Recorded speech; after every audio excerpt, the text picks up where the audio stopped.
Terima kasih pemirsa, Anda kembali menyaksikan program Juru Bicara dan kita masih membahas mengenai mengawal pemilu untuk Indonesia Maju. Pak Dirjen, satu hal lagi yang mungkin ini menjadi tugas pokok dari Kominfo dalam mengawal pemilu 2024 adalah mengawal ruang digital. Seperti yang kita ketahui, ruang digital ini merupakan akses yang sangat cepat sekali untuk menginformasikan berbagai hal, termasuk informasi dari si calon yang akan mengikuti pemilu 2024. Ini bisa disampaikan seperti apa Kominfo menjaga ruang digital kita agar tetap sehat dan juga kondusif ini Pak Dirjen selama pemilu 2024.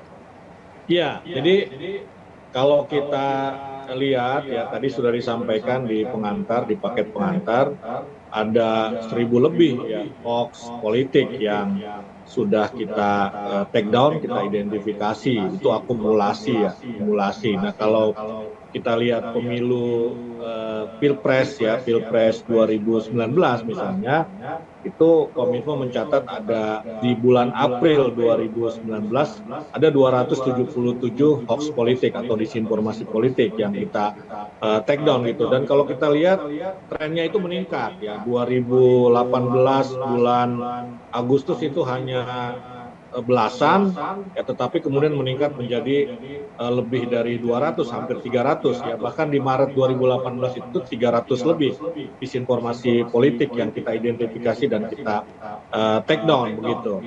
Nah, kalau kita lihat juga angkanya di tahun 2022 ini belum banyak. Kalau 2022 tadi kan yang 1.000 sekian itu kan akumulasi ya. Di 2022 itu teridentifikasi sekitar 50 hoax politik ya, atau disinformasi politik yang sudah kita take down ya. Ada beberapa contoh di situ, ada misalnya Ibu Iriana, Ibu Negara memakai dan membagikan kaos bertuliskan 3 periode misalnya begitu, dan beberapa disinformasi politik.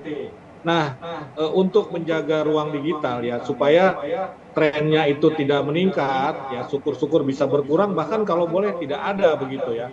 Kita ini khawatir, kita harus antisipasi. Kenapa? Karena transformasi digital ini kan cukup berhasil, sukses.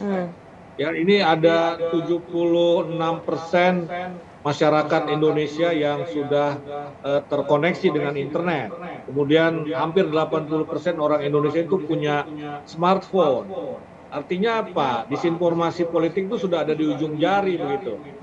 Ya, karena itu kita harus betul-betul mengantisipasinya. Kita harus membayangkan sesuatu yang terburuk yang akan terjadi begitu. Karena itu kalau kita menganggap biasa-biasa saja, malah nanti menjadi bumerang. Nah, untuk itu kita tadi ya melakukan 3 langkah yang saya sebutkan. Ya, di hulu, di tengah, dan di hilir begitu. Nah, tetapi yang paling penting saya kira di antara langkah itu memang adalah langkah di hulu yang sifatnya preventif tadi itu ya. Ya, dan juga di nomor 2 adalah langkah korektif yang di tengah. Nah, di hulu ini kita melakukan, ini kan sifatnya pencegahan. Kita melakukan edukasi, literasi, pendidikan kepada masyarakat. Dan masyarakat ini dalam pengertian luas, termasuk di dalamnya adalah partai politik, caleg, elit politik, ketua partai politik misalnya, calon presiden, calon wakil presiden. Ini kita berharap, kita imbau, ya kita minta untuk ya tidak memproduksi disinformasi atau tidak membiarkan misalnya ya partai politik, caleg itu tidak membiarkan konstituennya, pendukungnya itu membuat dan menyebarkan hoax. Ya. Dan kalau kita lihat kan di Amerika misalnya itu Donald Trump ya, mantan presiden dulu di 2016 itu suka menyebarkan hoax, disinformasi politik untuk menyerang lawan politiknya pada saat itu, ya Hillary Clinton, sehingga dia menang di 2016. Dan karena itu di 2020 di Pilpres 2020 itu akunnya Donald Trump di Facebook, di Twitter dan Instagram itu diblokir. Ya.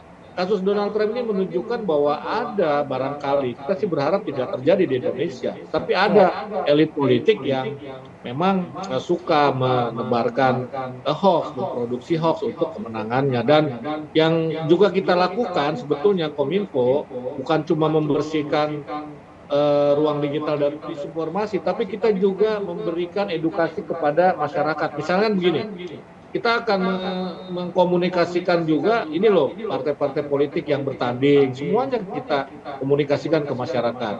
Nomor satu partai A, nomor dua partai B, dan seterusnya sampai partai terakhir. Ini juga kan pendidikan politik buat masyarakat.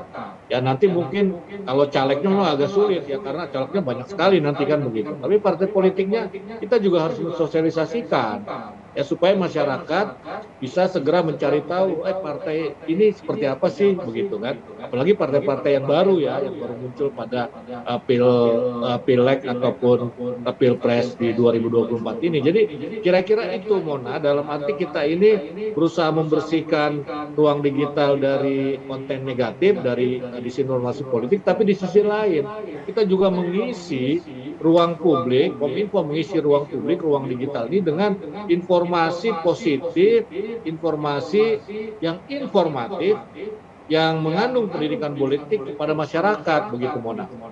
Baik, berarti Kominfo di sini juga mengajak kepada partai politik bukan hanya fokus pada menyukseskan calonnya, tapi juga memberikan edukasi politik terhadap masyarakat yang akan mengikuti pemilu 2024.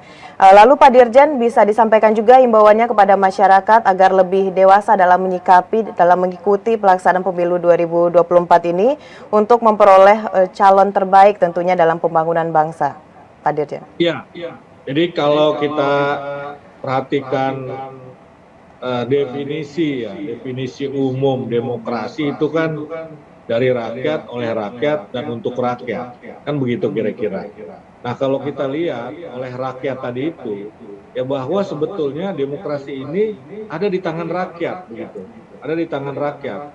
Apakah demokrasi itu menurun, jalan di tempat, atau maju, itu sangat tergantung pada rakyat. Ya, pada rakyat, ini rakyat dalam pengertian umum ya. Nah karena itu, saya kira karena tadi saya sampaikan bahwa salah satu penyebab mundurnya atau jalan di tempatnya demokrasi adalah disinformasi politik, marilah kita semua, seluruh rakyat Indonesia, siapapun posisinya apapun, untuk tidak memproduksi ataupun membuat dan menebarkan disinformasi politik, disinformasi pemilu di media sosial. Marilah kita isi media sosial, ruang digital ini dengan informasi yang positif, produktif, optimistis, dan kritis. Ya, kritis dalam arti kritik yang baik ya begitu. Ya kemudian saya kira kita harus menjadikan ruang digital itu sebagai sarana untuk pendidikan politik, sebagai sarana untuk melakukan diskusi-diskusi politik yang produktif begitu. Ya jangan kemudian menjadikan media sosial sebagai sarana untuk menyerang lawan-lawan politik kita, untuk menyampaikan politik identitas misalnya, politik sara, itu saya kira kita harus hindari.